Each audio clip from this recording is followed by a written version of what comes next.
Bonjour et bienvenue à 7 jours sur Terre. Le 1er juillet dernier, les Russes ont voté en faveur de la réforme constitutionnelle proposée par Vladimir Poutine. La réforme a pour but essentiellement de transférer des pouvoirs de la présidence vers le Parlement, mais aussi de préparer la Russie à l'ère post-Poutine.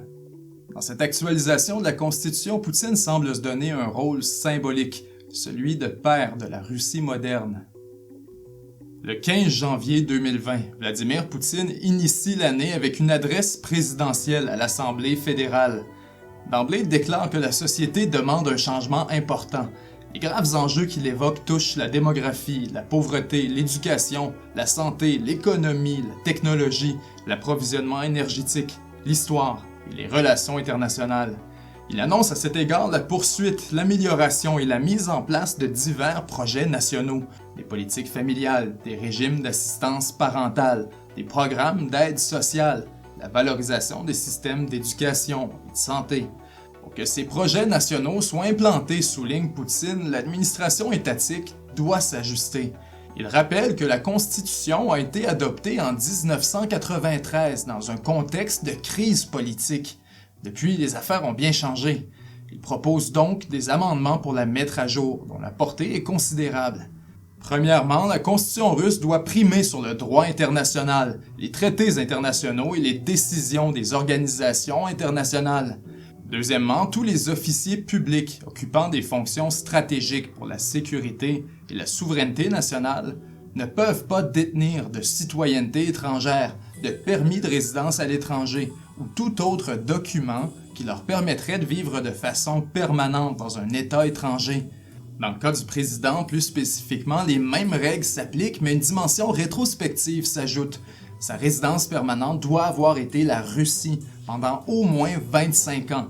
Il ne doit pas, à aucun moment dans sa vie, avoir détenu de citoyenneté étrangère ou de permis de résidence à l'étranger. C'est un peu une manière de limiter le risque que son successeur éventuel soit compromis par une puissance étrangère. Troisièmement, le palier municipal doit disposer de pouvoirs étendus et renforcés. Quatrièmement, les gouverneurs qui représentent les diverses régions de la Russie au sein du Conseil d'État, un organe consultatif du président, doivent participer plus activement au processus de décision politique. Et cinquièmement, la Douma, la Chambre basse, doit dorénavant détenir le pouvoir de nommer le premier ministre et ses ministres. Jusqu'alors, cette prérogative revenait au président. Il s'agit d'un nouveau contre-pouvoir majeur vis-à-vis de la présidence. Néanmoins, souligne Poutine, le président doit conserver un rôle. La Russie doit demeurer une république présidentielle et non parlementaire. Il doit retenir la prérogative de déterminer l'agenda et les priorités politiques, de démettre le premier ministre et ses ministres de leurs fonctions s'ils perdent la confiance du public, ou encore de commander les forces armées et les forces de l'ordre. Dernièrement, la Cour suprême et la Cour constitutionnelle doivent aussi disposer de pouvoirs étendus et renforcés. La réforme constitutionnelle implique donc en fait un vaste agenda politique et social que Poutine entend bien mener à terme. C'est d'ailleurs pourquoi il a ajouté à la dernière minute un autre amendement, le plus controversé d'entre tous, lui permettant de manière exceptionnelle de briguer 2 mandats présidentiels supplémentaires après celui en cours. Il pourrait, en raison de cet amendement, rester président jusqu'en 2036. Selon ses propres mots, la classe politique ne doit pas s'égarer dans une recherche de successeurs potentiels. L'avenir de la Russie serait en jeu. La réforme constitutionnelle de Poutine a été soumise à un référendum dans le but de consulter la population et de valider les changements envisagés. Le oui l'aurait emporté à 77,92%, mais les détracteurs de cette réforme remettent en question ce résultat. Plusieurs signalements auraient été envoyés à une ONG qui observe les scrutins à propos de possibles violations. Plus largement, les détracteurs décrivent la forme du référendum elle-même. Les Russes devaient se prononcer sur les amendements en bloc et non en particulier. Or, nous l'avons relevé, la réforme constitutionnelle implique aussi des réformes sociales importantes et souhaitées. Comment les refuser malgré les amendements plus controversés? Certains parlent carrément d'un coup d'État constitutionnel. Les détracteurs de la réforme critiquent aussi le renforcement de certains pouvoirs présidentiels. Ils se méfient de l'intention inavouée de Poutine de garder sa mainmise sur le pouvoir. Après tout, il a des antécédents. Poutine a d'abord été président de 2000 à 2008. Il ne s'est retiré qu'en vertu du règlement selon lequel le président ne peut exercer ses fonctions pendant plus de 2 mandats consécutifs. À partir de 2008, Dmitri Medvedev l'a donc remplacé, mais Poutine continuait officieusement à diriger le pays. Medvedev, au fond, ne servait qu'à lui garder la place. Ainsi, durant son mandat de premier ministre de 2008 à 2012, Poutine a adopté un changement qui étirait le mandat du président de 4 à 6 ans.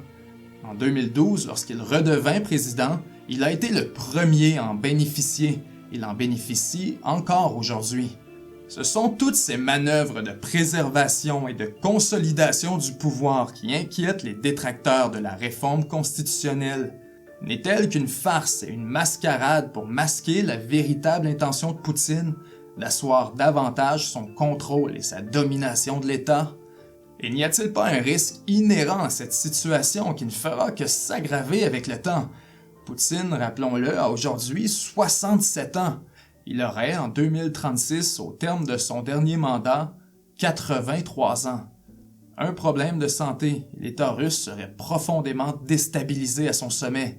L'équilibre que Poutine entend préserver ne garde-t-il donc pas, en ce sens, une forme de faiblesse politique intrinsèque? Pour plusieurs, il s'agit d'un argument de plus pour s'en débarrasser. En fait, depuis le retour de Poutine au pouvoir en 2012, des mouvements de contestation secouent la Russie. Pourtant, l'opposition au Parlement peine à s'organiser et à faire front commun. Les diverses factions qui la composent agissent essentiellement comme des groupes d'intérêt qui font du lobbying, plus que comme de réels partis politiques.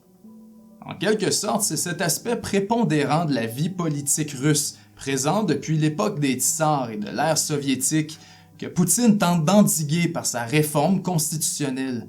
Son autorité à la tête de la Russie et la centralisation du pouvoir qui s'en est suivie a permis de dépasser les querelles continuelles, parfois violentes, entre ces factions. Sa prééminence à cet égard s'est d'autant plus confirmée grâce à la guerre du Donbass et à la crise de Crimée en Ukraine, puis grâce, plus généralement, à sa place importante sur l'échiquier mondial, puisque ses succès sur la scène internationale contribuaient considérablement à l'appui populaire dont il jouissait. Les Russes voient leur président comme un acteur important de la géopolitique des grandes puissances, et avec raison. Le système mis en place par Poutine fait en sorte que la stabilité de la Russie repose pratiquement entièrement sur ses épaules. Tant qu'il dirige, pour plusieurs, tout va. Seulement, Poutine n'est pas éternel, et personne dans le paysage politique actuel n'a le même ascendant que lui. Qui plus est, sa propre étoile pâlit. L'enjeu est d'autant plus pressant que les bas prix du pétrole, les sanctions économiques des puissances occidentales et la récession économique drainent la richesse nécessaire pour les grandes réformes de la Russie. Cette richesse, rappelons-le, dérivait en majeure partie de l'industrie pétrolière. Tous ces facteurs tendent à accentuer la compétition féroce entre les oligarques russes. Ces derniers n'ont que faire des considérations géopolitiques de Poutine. Ils s'empressent de s'approprier les miettes de richesse sur lesquelles ils peuvent mettre la main. Ils veulent faire des affaires envers et contre tous et hésitent de moins en moins à défier Poutine ouvertement, sans égard pour les considérations politiques. Ainsi, avec chaque jour qui passe, la menace que le pays s'entredéchire devient de plus en plus palpable. Poutine, en quelque sorte, est tombé dans le piège de son propre système. Sans lui, le château de cartes s'effondre. En ce sens, en transférant du pouvoir de la présidence vers le Parlement, Poutine fait un pari. Il oblige les diverses factions du Parlement, notamment les oligarques, à collaborer entre eux pour constituer une majorité et pour en arriver à un certain consensus. La stabilité politique ne dépendrait plus de lui, mais de l'Assemblée fédérale. Le premier ministre serait désormais plus qu'une marionnette. Le pari est risqué, considérant que l'histoire de la Russie montre à quel point les conflits internes sont difficiles à tempérer.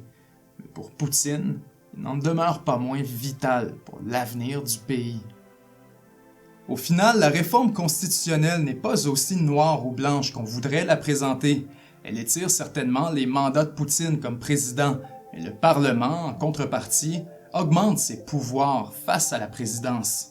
Il s'agit en somme d'un nouvel équilibre du pouvoir. Si la réforme est une réussite, alors Poutine aura mené la Russie à sa maturité politique en quelque sorte.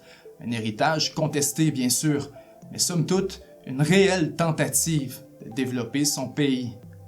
C'était Benjamin Tremblay, 7 jours sur Terre. À la semaine prochaine.